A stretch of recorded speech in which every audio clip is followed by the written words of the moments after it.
buenas tardes, buenas noches, donde esté cada uno. Bien, un agradecimiento a todas las personas implicadas en este proyecto para hacer llegar a cuantos estén interesados en este cambio que estamos tratando de llevar a cabo en la educación, desarrollar la conciencia. Entonces, es un placer poder estar con todos los que estén al otro lado de la cámara y aprovechar las nuevas tecnologías para, desde el lugar donde está uno, poderse comunicar.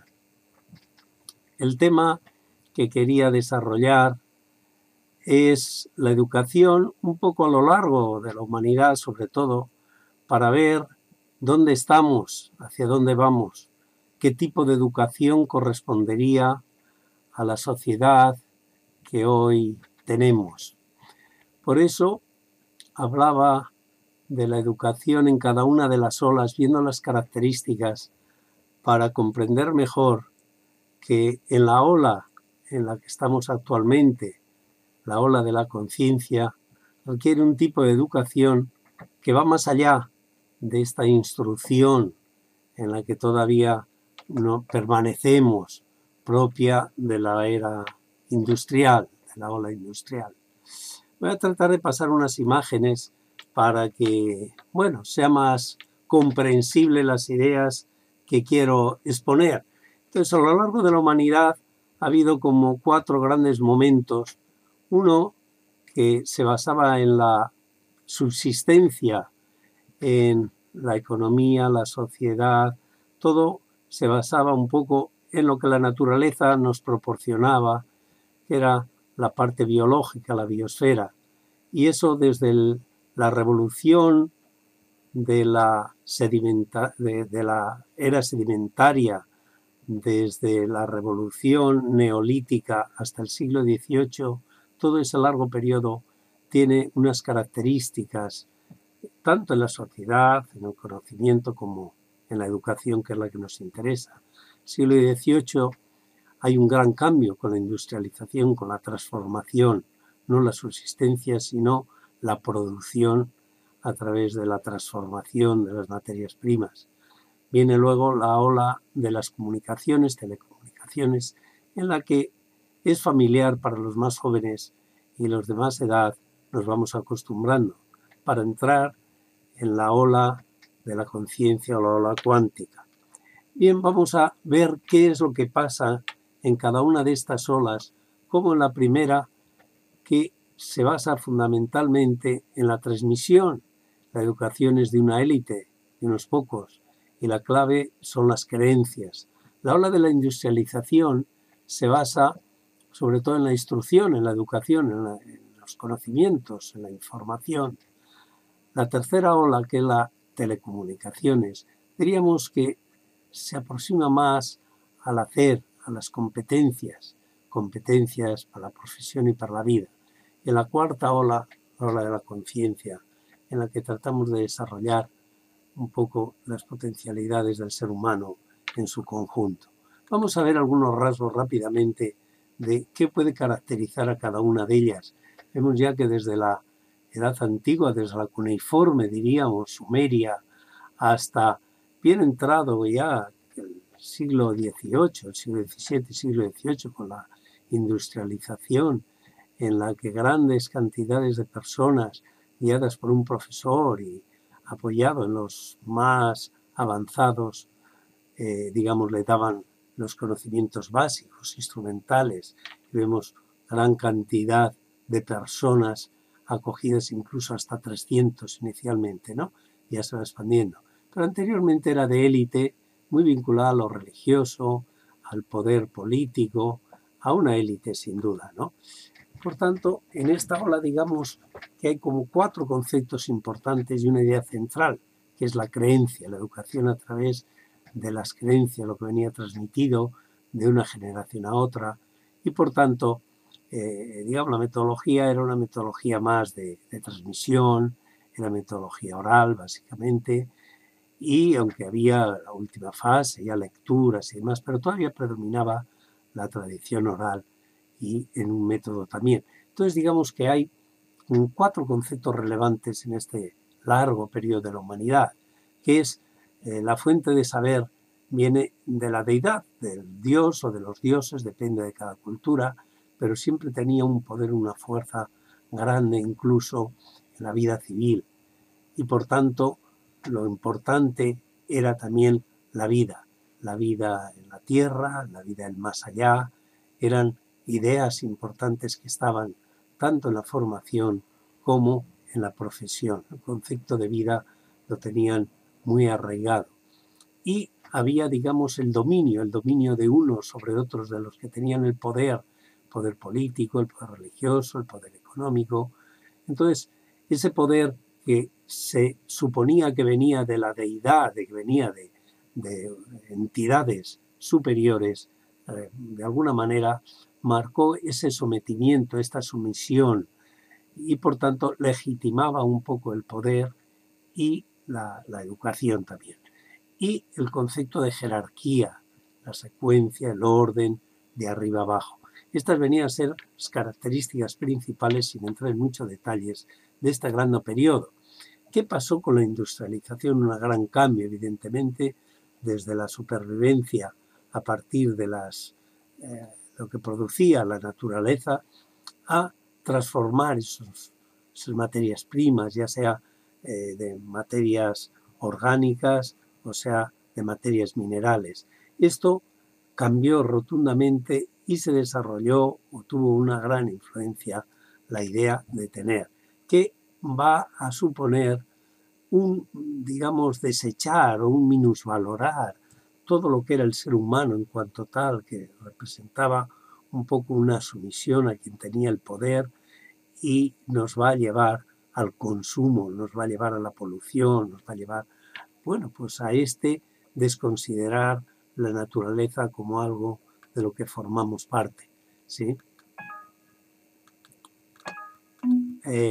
Vamos a intentar avanzar la segunda ola y vemos que el concepto, el foco central de este periodo, que surge a partir de mediados del siglo XVIII, luego sobre todo el siglo XIX y digamos el siglo XX, es el tener.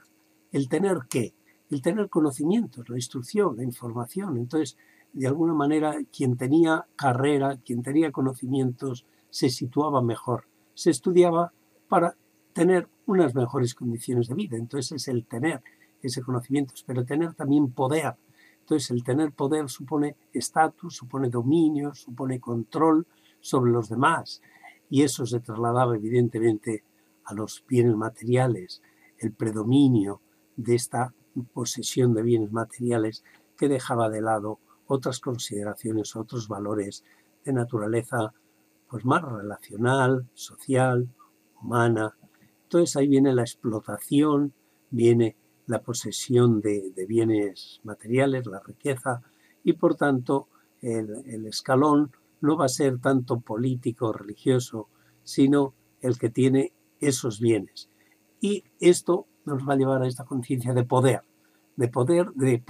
perdón, el progreso, el avance. Vamos a considerar el bienestar un poco en sentido de disfrutar, de tener estos bienes, y evidentemente el desarrollo de la ciencia, de las tecnologías, va a dar fuerza, va a sedimentar estas ideas, de tal manera que se va a crear un tipo de sociedad que va a estar muy alejada de la idea de creencia que habíamos tenido en la ola anterior, en la ola agrícola. La ola industrial, productiva y reproductiva, un poco va a estar centrada en este dominio de conocimientos, de ciencia y tecnología, pero también de poder sobre los demás, que va a llevar consigo una pérdida de la ética, de otras consideraciones, de respeto a la naturaleza, con tal de tener esos bienes.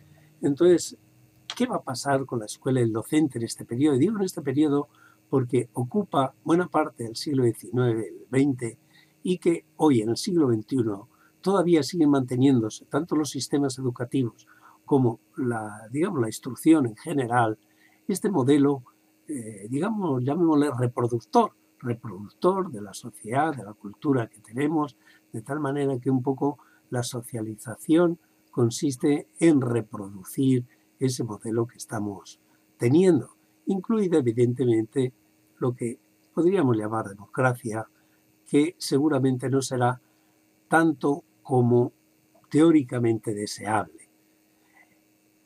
El docente entonces tendrá una función de transmisor, va a ser ese mediador de conocimientos, de normas, de lo que está establecido.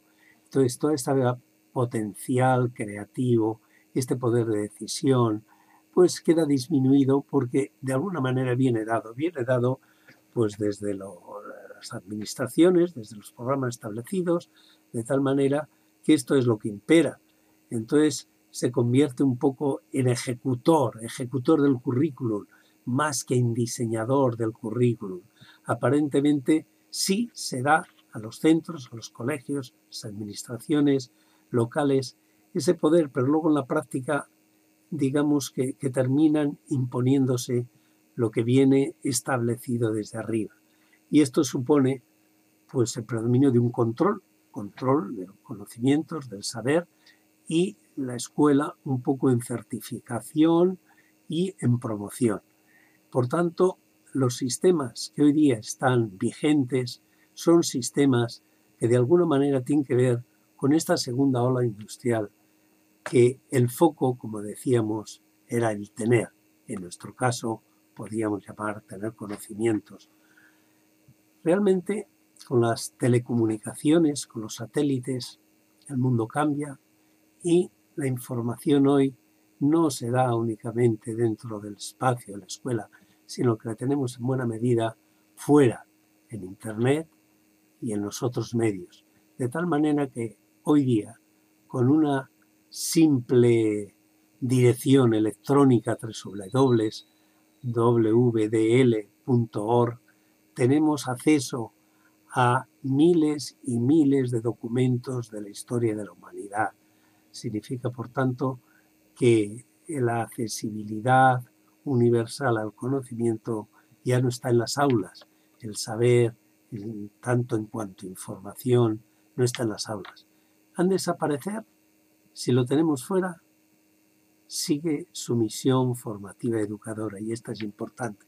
Bien, pues en la segunda ola entonces va a predominar, en la tercera va a predominar lo que llamaríamos el hacer, no solo el tener, sino el saber hacer.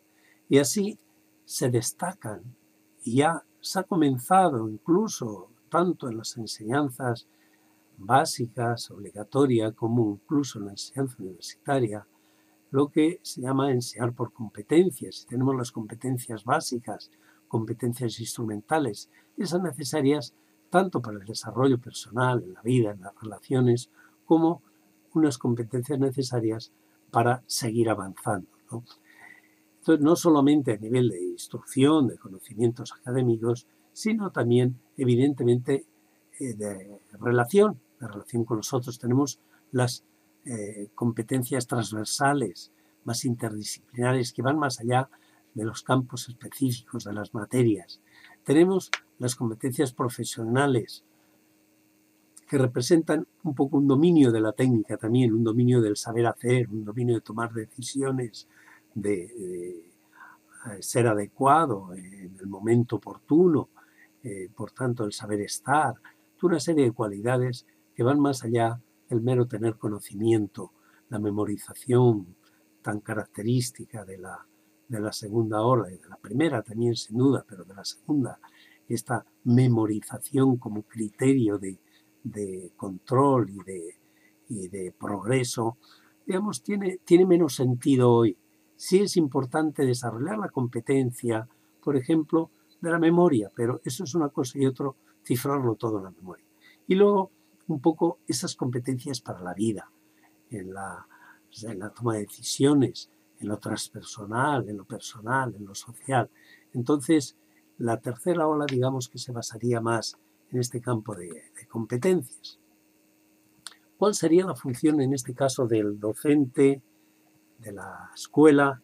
Bueno, pues diríamos que ahí sería mediador sociocultural, sería un intermediario, pero que aportaría algo, facilitador, diríamos, no solo mediador en el sentido de desarrollar el currículum establecido, sino facilitador de este desarrollo de competencias, de las informaciones, de las pautas sociales.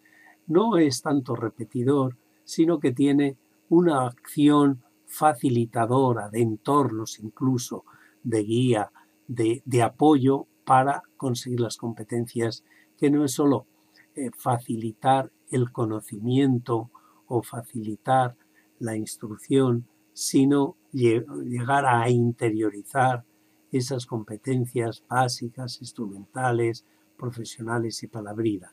Y, digamos, acreditar los logros y esas competencias. Es un paso más, es un paso importante en el que sin duda hemos de, digamos, considerar en positivo, puesto que ya no se queda con la mera instrucción o la mero conocimiento, posesión de conocimientos, sino de alguna manera buscar su aplicación, su uso, su transferencia a diferentes contextos. Pero estamos en el siglo XXI, estamos en un momento realmente que es una oportunidad para cambiar. Hablamos de crisis, una crisis que tenemos interiorizada a nivel personal, a nivel de entorno. ¿Quién no ha tenido cerca personas que han vivido en la propia carne esta situación?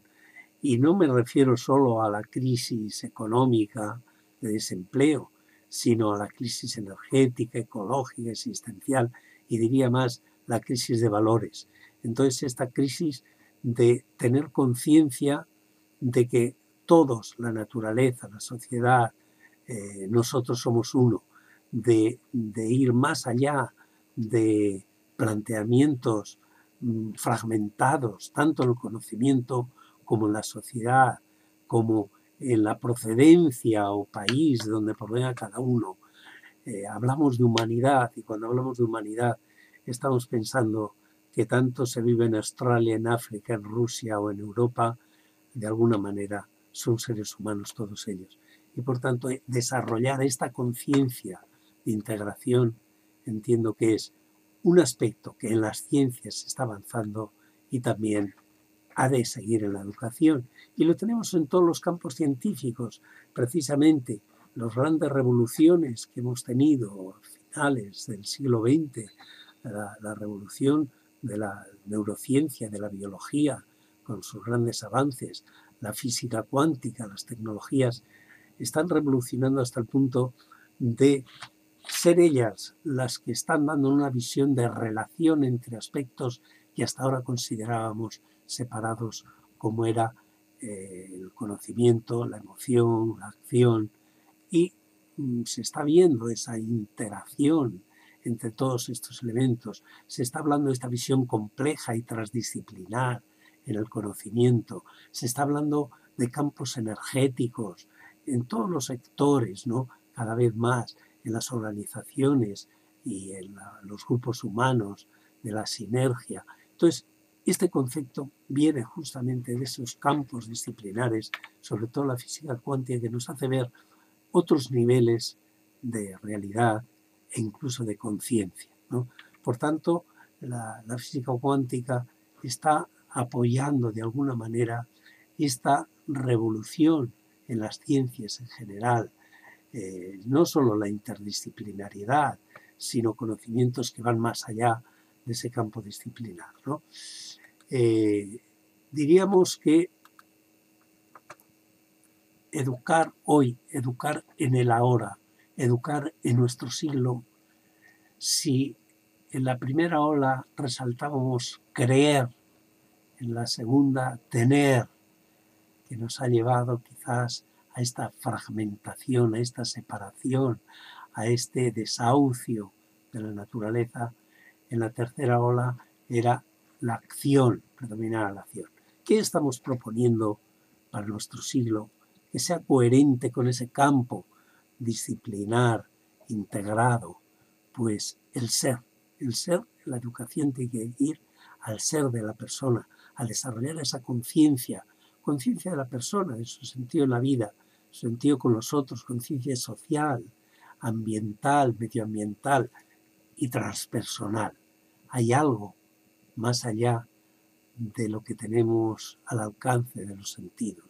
Fue Lipton quien desde la genética, desde la biología, ha mostrado que a nivel celular tenemos unos receptores de ese programa externo que está marcando, que está vibrando mientras estamos vivos, pero que no desaparece al desintegrarse el cuerpo. Hay algo que permanece, y eso desde la biología. Por tanto, hay algo que va más allá, tanto en el conocimiento, y por eso hablamos de transdisciplinar, como de la persona y hablamos de transpersonal. Tenemos el desarrollo de valores como un eje importante en la educación, que sin duda resolvería muchos de los problemas de convivencia, de violencia, de situaciones que estamos viviendo indeseables. Cuando uno se educa en esos valores de respeto, de proyectos, de relaciones con los otros, de bondad, sin duda ese ser humano actuará en cualquier campo profesional con un sentido ético, aspecto que falta con especial incidencia en algunas profesiones que está en la mente de todos, entre ellos los políticos, pero no solo ellos, ¿no?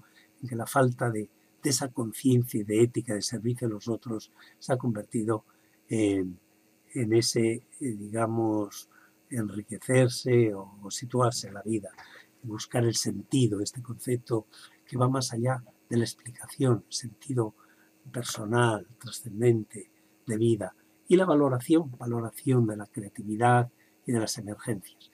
Digamos, pues, que una educación que cambia, en la que sí los conocimientos están ahí como elementos instrumentales de la formación, pero que se han desarrollado otras vertientes importantes, ¿no? Y así, educar en el presente de alguna manera sería tener en cuenta esta vertiente de la creatividad, esta vertiente del ser en su integridad.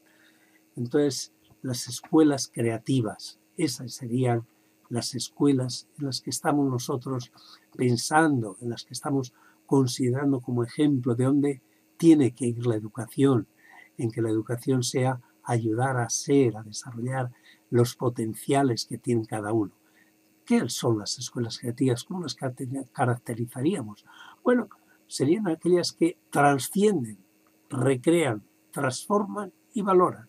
4 ejes, 4 puntos cardinales que nos orientarían en las acciones que deberíamos tener en cuenta. Escuelas creativas son aquellas que trascienden el conocimiento, que educan en valores, que educan en metas. La diferencia entre objetivo y meta es que el objetivo muchas veces viene impuesto el docente, viene impuesto al alumno. La meta es algo que surge desde dentro, surge desde el propio alumno. La creencia, que recrean